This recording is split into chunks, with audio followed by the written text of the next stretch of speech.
Assalamu alaikum dear student, I am Sayyida Arbab Fatima.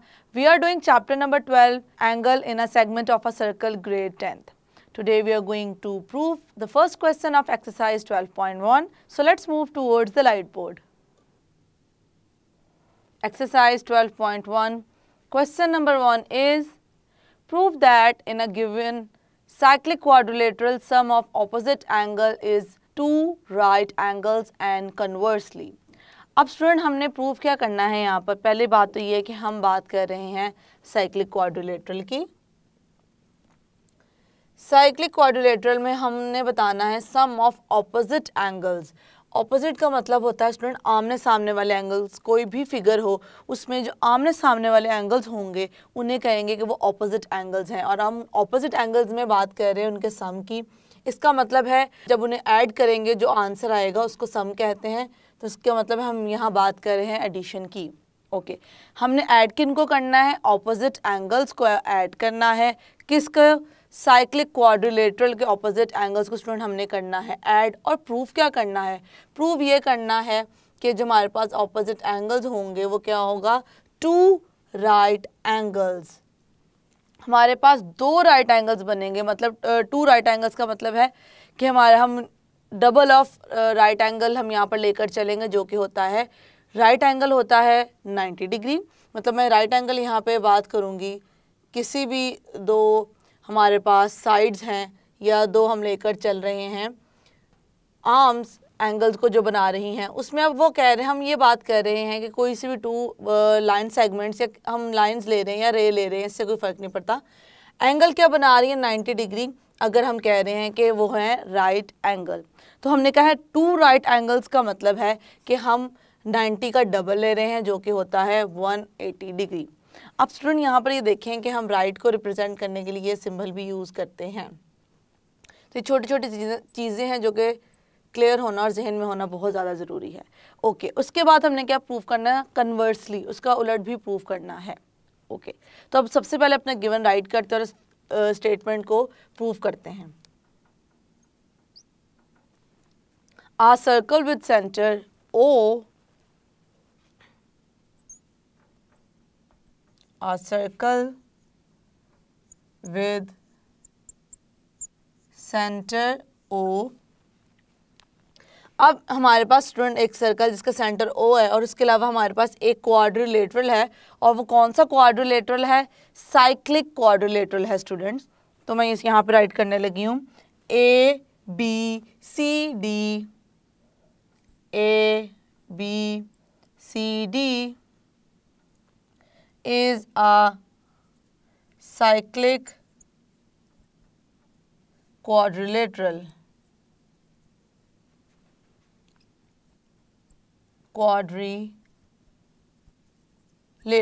Okay, हमने ये mention कर दिया कि साइक्लिक क्वाड्रिलेटरल है स्टूडेंट। साइक्लिक क्वाड्रिलेटरल ऐसे क्वाड्रिलेटरल को कहते हैं जो कि सर्कल के अंदर बनता हो, पहली बात, और उसके जितने भी वर्टिसेस हों वो किसके ऊपर हों? सर्कल के सर्कमफेरेंस के ऊपर हों, तो हम उसे क्या कहेंगे स्टूडेंट के वो है साइक्लिक क्वाड्रिलेटरल। ओके, उसके बाद हमने देखना ये स्टूडेंट हमने प्रूफ क्या करना है यहाँ पर? प्रूफ हमने यही करना है कि उसके जो ऑपोजिट एंगल्स हैं वो क्या हैं? 2 राइट एंगल्स हैं। तो यहाँ पर मैं राइट करने लगी हूँ कि हमें अब यहाँ पर क्या प्रूफ करना है। So we have to prove major angle. अब देखें कौन कौन से हमारे पास इस फिगर के अकॉर्डिंगली ऑपोजिट हैं। B के ऑपोजिट D है, A के ऑपोजिट C है यहाँ पर। तो मैं यहाँ पर मेंशन करने लगी हूँ major angle B plus major angle D should be equals to 180। ये चीज़ हमने प्रूव करनी है। मतलब 2 राइट एंगल्स हमेशा पता चलेगा, अगर ये भी 90 होगा स्टूडेंट और ये भी 90 होगा तो मिलके क्या बनाएंगे? 180 बनाएंगे, और ये इनका क्या आ जाएगा? सम आ जाएगा। अब दूसरे एंगल्स के स्टूडेंट देखते हैं। यहाँ पे मैं दूसरे एंगल्स को करने जा रही हूँ mention. Major angle B C D, B C D, मतलब B C D का मतलब ये है कि हम पूरा एंगल यहाँ से यहाँ तक ले रहे हैं, क्योंकि यहाँ पर हम देख सकते हैं हमने कुछ कंस्ट्रक्शन की है, तो कंस्ट्रक्शन की वजह से जो C वर्टेक्स पे एंगल है और जो एंगल है ए वर्टेक्स पे वो हो गए हैं split.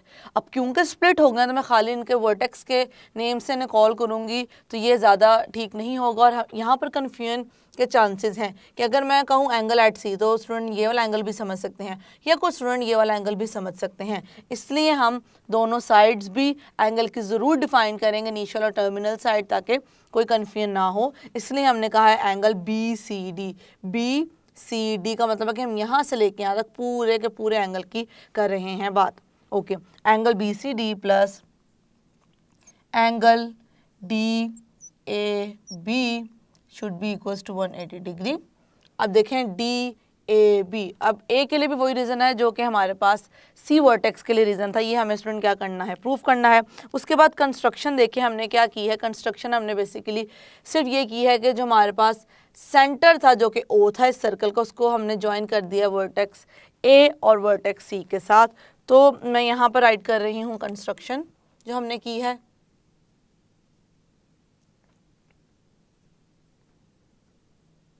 Join O with A and C।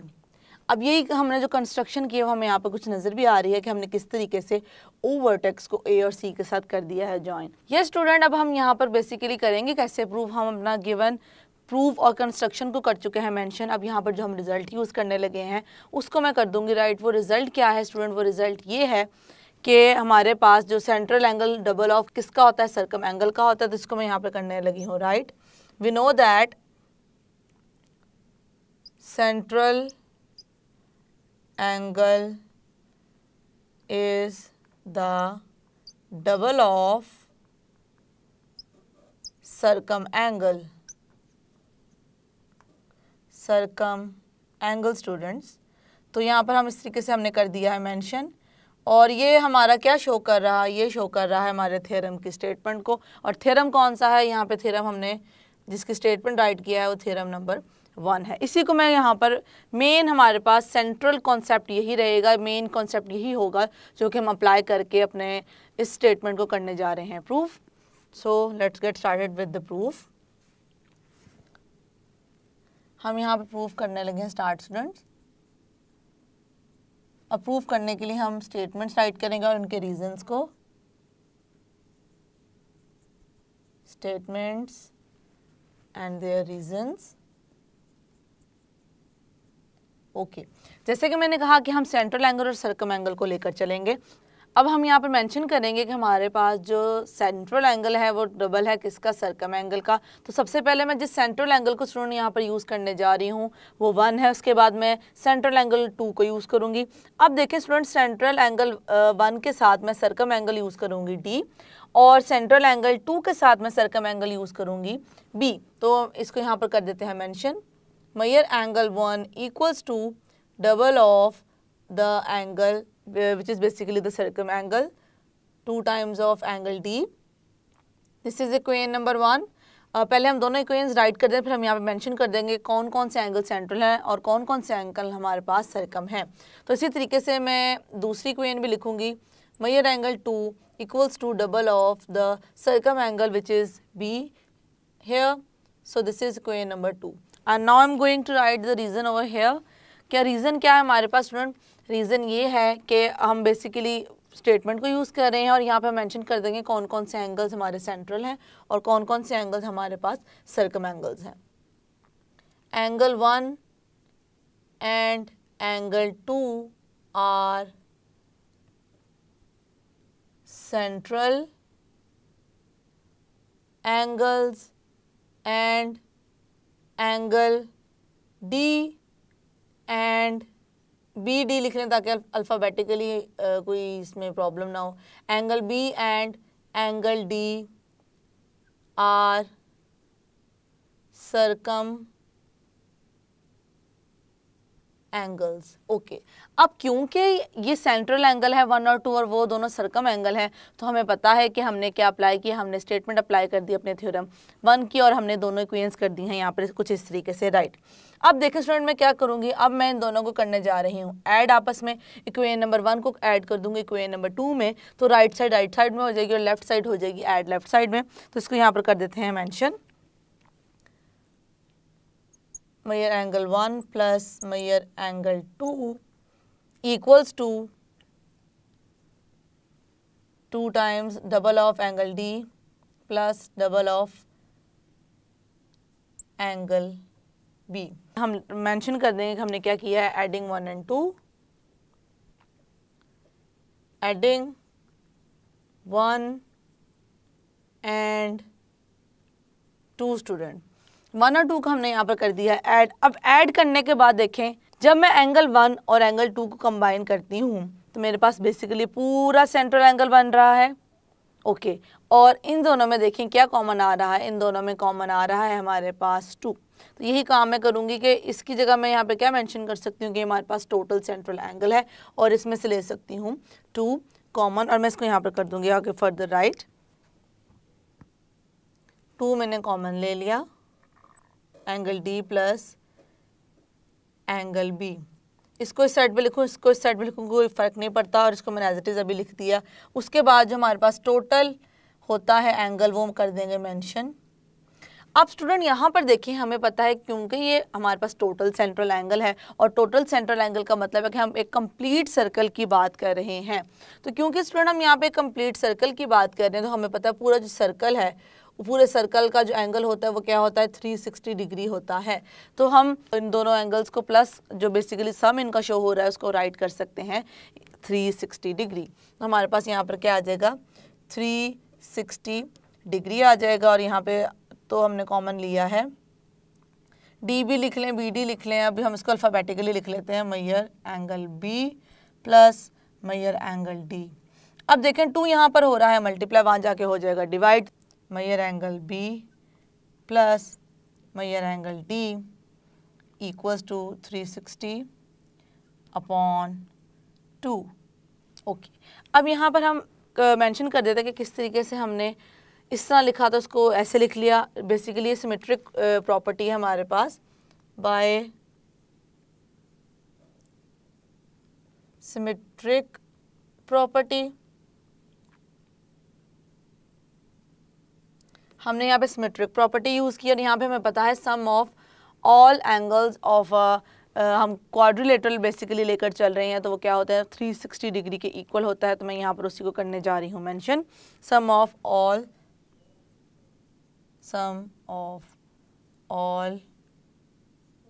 हम क्वाड्रिलेटरल या सेंट्रल एंगल के पॉइंट ऑफ व्यू से भी इसको कर सकते हैं discuss, sum of all central angles it must be equals to 360 degree. तो यहाँ पर मैं इसको कर दूंगी इज 360 डिग्री। इन दोनों के मैंने रीज़न, इसका रीज़न ये और इसका रीज़न यहाँ पर मैं कर चुकी हूँ मेंशन। अब देखें स्टूडेंट, जैसे ही मैं 360 को 2 से कर दूंगी डिवाइड, तो क्या आ जाएगा हमारे पास आ जाएगा 180 degree.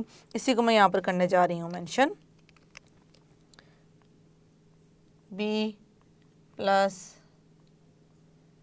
Angle D equals to 180 degree. अब स्टूडेंट देखें, जैसे ही हमारे पास 180 डिग्री आ गया है, हम यहाँ पे रीज़न लिख देंगे। हमने किया क्या है, डिवाइडिंग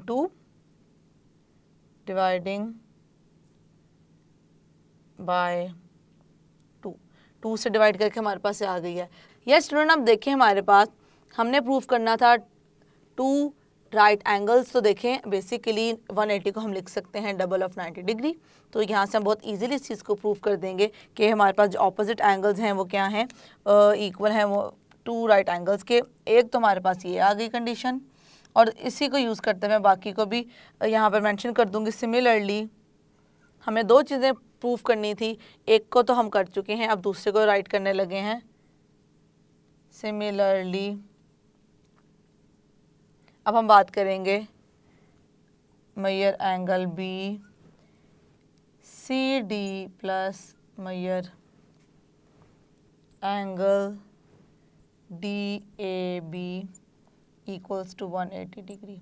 अब हमने ये कैसे लिखा है, हमने सेम अपना जो रिजल्ट या जो स्टेप्स थे बेसिकली जिनको फॉलो करते हुए यहाँ तक पहुँचे थे उन्हीं को यूज़ किया है और इसे यहाँ पे राइट कर दिया है कि ये इनका सम क्या है 180 डिग्री है। इसका मतलब है स्टूडेंट अब हम ये प्रूव कर चुके हैं कि हमारे पास जो होगा साइक्लिक क्वाड्रिलेटरल होगा उसके ऑपोजिट एंगल का जो सम है वो क्या होगा, हमेशा वो होगा 180 डिग्री। तो इस तरीके से हमने इन दोनों को मेंशन कर दिया। अब हम ऑब्वियसली इन ए सी की जगह ये काम बी और डी पे भी कर सकते थे कि वहाँ पर हम कंस्ट्रक्शन करते और इनको इस तरीके से लेकर चलते थे। इससे कोई फ़र्क नहीं पड़ता कि हम किसको ले रहे हैं, कौन से वर्टेक्स को कौन से वर्टेक्स को नहीं ले रहे, अगर क्वेश्चन में कोई स्पेसिफिकली हमें ऑर्डर ना गिवन हो या स्पेसिफिकली कोई वर्टिसेस ना गिवन हो। आई होप कि जिस तरीके से हमने इसको प्रूव किया है स्टूडेंट आपको ये हो चुका है question clear. That's it. Yes student, I hope जिस तरीके से हमने इस क्वेश्चन को प्रूव किया है वो सारे पॉइंट्स हैं clear. See you in the next lecture, take care yourself, Allah हाफिज़।